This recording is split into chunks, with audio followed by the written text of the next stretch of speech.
Hai, selamat pagi.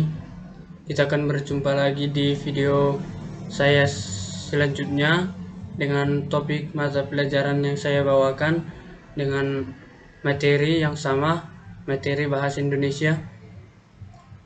Yang saya bawakan pada video kali ini adalah yang berjudul tentang hakikat paragraf.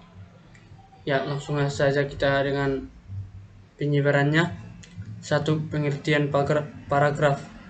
Di dalam sebuah tulisan atau karangan biasanya terdapat bagian yang agak menjorok ke dalam. Itulah yang disebut dengan paragraf. Hakikat paragraf sebenarnya tidak sederhana itu. Paragraf merupakan miniatur dari suatu keterangan. Syarat sebuah keterangan karangan ada pada paragraf. Untuk dapat dipahami paragraf secara baik, kita perlu mengetahui batasan-batasan paragraf. Banyak pendapat mengenai pengertian dan batasan paragraf. Dalam sebuah karangan atau tulisan, paragraf mempunyai fungsi memudahkan pengertian dan pemahaman tentang memisahkan sesuatu topik atau tema dengan topik atau tema lain. Karena setiap paragrafnya hanya boleh mengandung suatu unit pikiran atau ide pokok. Ide pokok tersebut berfungsi sebagai pengendali informasi yang diungkapkan melalui sejumlah kalimat. Dari uraian tersebut dapat disimpulkan hal-hal sebagai berikut. 1. Paragraf mempunyai ide pokok atau gagasan utama yang dikemas dalam kalimat topik.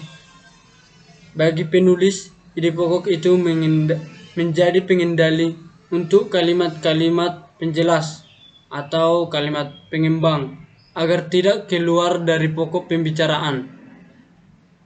Sementara itu, bagian pembicara ide pokok itu menjadi pantun dalam memahami isi karena disitulah inti informasi yang ingin disampaikan oleh penulis.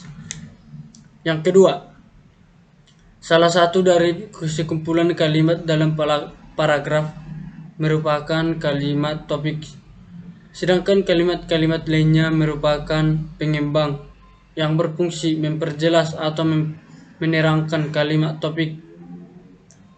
1. Gagasan utama dalam kalimat topik. Dalam sebuah paragraf, inti permasalahan terdapat pada topik utama atau pemikiran utama. Yang kedua, struktur paragraf. Seperti yang telah diuraikan pada bagian sebelumnya, bahwa dalam membuat paragraf, kalimat topik harus dikembangkan dengan kalimat-kalimat yang jelas. Yang ketiga, paragraf yang baik. Pengembangan paragraf seperti yang telah diuraikan pada bagian sebelumnya tentu saja disesuaikan dengan maksud atau tujuan penulisan itu. Di samping itu, sebuah tulisan dapat pula disusun menurut urutan dari yang umum ke yang khusus atau yang khusus ke yang umum. Secara umum, rambu-rambu paragraf yang baik meliputi kesatuan, kepaduan, kelengkapan, atau ketuntasan, keruntutan, dan konsistensi. Perincian mengenai rambu-rambu atau syarat paragraf yang baik adalah sebagai berikut. 1. Kesatuan paragraf. 2. Kepaduan paragraf. Sebuah paragraf dikatakan memiliki kepaduan jika dapat keserasian hubungan antara kalimat paragraf. 1. Kata transisi atau ungkapan penghubung antara kalimat. Yang kedua, referensi. Yang ketiga, substitusi. Yang keempat, elipsis. 5. Sinonim. 6. Antonim. Yang ketujuh, hiponim. Yang kedelapan, kemeroniman. Yang kesembilan, repetis. Dan yang ketiga, kelengkapan dan ketuntasan. Yang keempat, keruntunan. Yang kelima, konsistensi.